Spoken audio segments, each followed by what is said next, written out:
ప్రియమైన పాఠకులకందరికీ యేసుక్రీస్తు నామములో శుభవందనములు తెలియజేసుకొనుచున్నాను.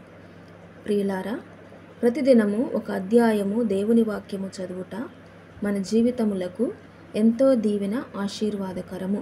కావున ఈరోజు మనము కీర్తనల గ్రంథము నుండి 8వ అధ్యాయమును చదువుకుందాము.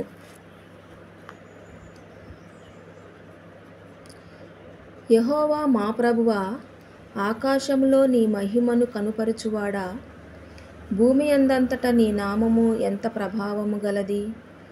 శత్రువులను పగ తీర్చుకొని వారిని మాన్పివేయుటకై నీ విరోధులను బట్టి బాలుర యొక్కయు చంటి పిల్లల యొక్కయు స్తుతుల మూలమున నీవు ఒక దుర్గమును స్థాపించియున్నావు.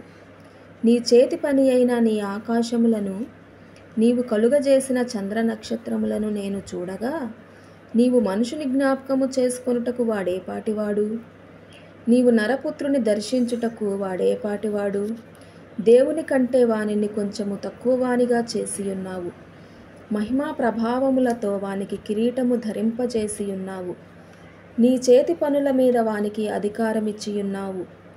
గొర్రెలనన్నిటినీ, ఎడ్లనన్నిటినీ, అడవి మృగములను, ఆకాశ పక్షులను, సముద్ర మత్స్యములను, సముద్ర మార్గములలో సంచరించు వాటినన్నిటినీ వాని పాదముల క్రింద నీవు ఉంచియున్నావు.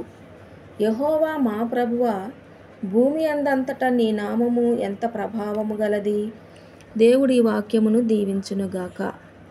ఆమేన్.